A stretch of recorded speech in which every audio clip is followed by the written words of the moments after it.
Bismillahirrahmanirrahim. Assalamualaikum warahmatullahi wabarakatuh. Selamat datang kembali di channel Alarika. Masih bersama saya Rika Endah Nur Hidayah.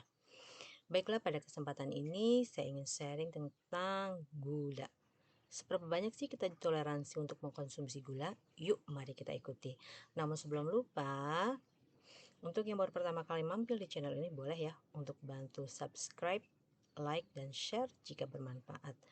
Dan boleh juga kamu bunyikan loncengnya sehingga bisa mendapatkan info terbaru dari channel ini.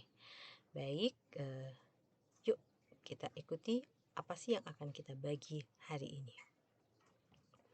Nah, gula kita tahu adalah sumber energi. Seperti apa? Gula adalah sebuah benda yang warnanya putih, walaupun ada yang merah ya, brown sugar atau gula merah kita bilang. Tapi yang pasti gula merupakan sumber energi yang mudah untuk terlarut, sehingga kalau kita puasa kita juga suka disarankan berbukalah dengan yang manis. Kenapa? Karena tadi gula mudah untuk terlarut dan menggantikan kondisi kita yang sudah puasa dalam jangka waktu yang lama gitu. Paling tidak kan 12 jam ya, 13 jam gitu, dari jam 6 sampai jam 6 lagi, atau jam 5 sampai jam 6, atau jam 5 sampai jam setengah 7 pada daerah-daerah tertentu. Nah, yang menjadi masalah adalah ketika kita mengkonsumsi gula dalam konteks berlebihan atau asupannya berlebih. Nah, itu akan memicu penambahan berat badan.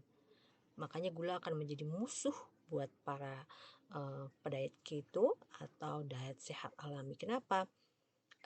Gula, tepung, dan berbagai makanan yang menjadi sumber karbo itu akan menjadi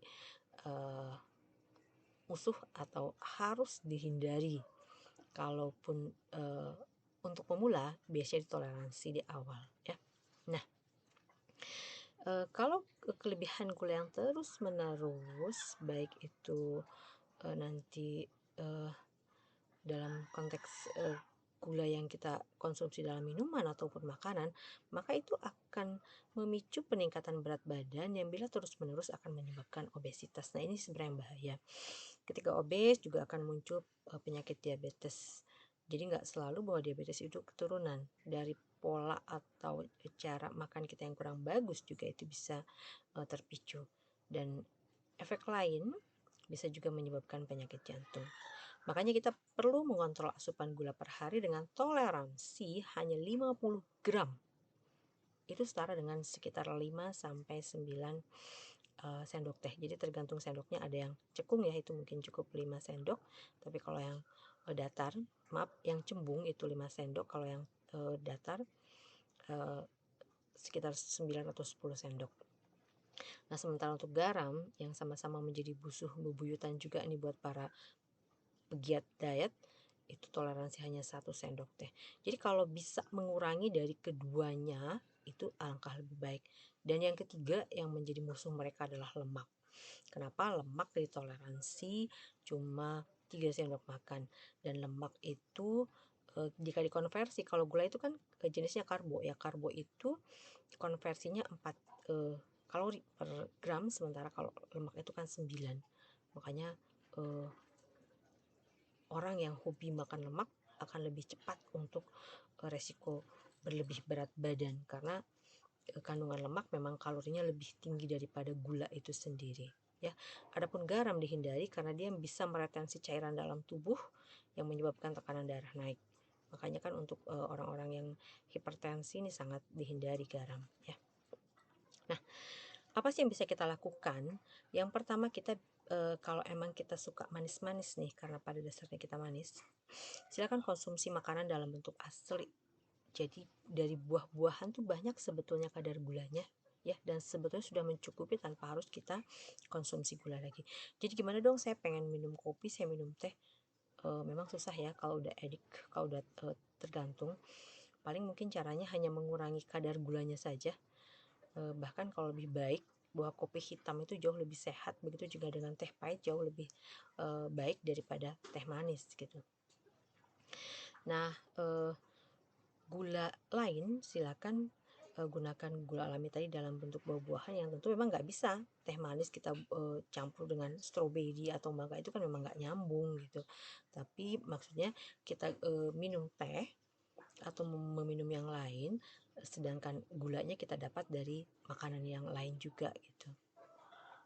Nah kemudian mengimbangi asupan gula dari protein atau lemak juga itu dianjurkan ya. Yang kedua, periksa label gizi pada setiap makanan. Jadi ketika kita beli makanan ini kemasannya kita lihat, jadi mulai agak cerdik dan cermat ya. Jadi lihat di situ, cek komposisinya berapa karbo, berapa lemak, berapa protein. Kita tinggal konversi aja. Kalau lemak itu kan 9 ya kalorinya per gram, sedangkan protein dan karbo itu 4. Tapi kalaupun cuma 4, kalau menumpuk dan terus-terusan ya menjadi besar juga ya. Bagaimana cara mengecek kalau misalnya di situ tidak ada disampaikan jenis komposisinya apa saja? Kita bisa cek kalau itu ada ujungnya osa, fruktosa, maltosa, glukosa, dextrosa, itu berarti ada kandungan gula, atau ujungnya OL, manitol, sorbitol, itu juga berarti makanan tersebut mengandung gula. Nah, apalagi yang harus kita lakukan sebagai pecinta gula nih, orang-orang dalam konteks manis. Jadi kalau orang tua kita memang ada riwayat diabetes mellitus atau DM, sebaiknya itu sudah diwajibkan mengecek gula darah, walaupun selama ini kita nggak pernah pusing atau kita nggak pernah merasa itu menjadi bagian dari hidup kita. Pengalaman saya, seorang teman yang memang kedua orang tuanya DM, tapi dia karena dengan postur tubuh yang cukup atletis, maksudnya nggak gemuk ya, bukan kategori obes, pernah dia luka, dan lukanya tuh nggak kering-kering gitu. Karena penasaran, akhirnya terinspirasi untuk mengecek gula darah. Ternyata ketika dicek gulanya udah di atas 350. Karena nggak percaya, dia cek ulang ke lab yang lebih besar. Jadi awalnya cuma kita tes di lab saat kita belajar ya. Nah ternyata memang hasilnya tetap sekitar 3,5, bahkan pernah nembus 400 gitu. Dari situ baru sadar ternyata memang selama ini pola makannya atau pola minumnya juga kurang baik. Kenapa ya? Maaf, nah kebetulan dia memang suku Jawa. Hobi minum teh manis itu adalah suatu kebiasaan rutin dari keluarga. Namun sejak itu beliau jadi akhirnya mengurangi kebiasaan itu ya, karena memang gulanya sudah di atas ambang batas ya gitu. Padahal kan toleransinya 180 aja itu udah, waduh, udah nembus tinggi sekali gitu ya. Kalau puasa kan hanya 90 sampai 120.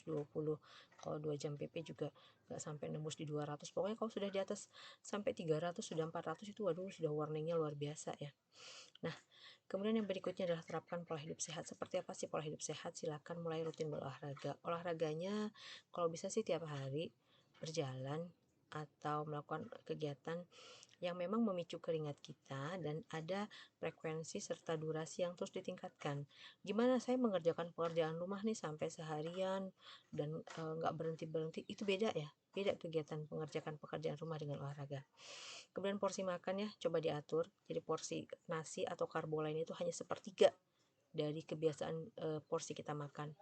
Kemudian menghindari minuman ringan, hati-hati ya, minuman ringan atau jus buah kalengan atau seperti itu ditambahkan gula.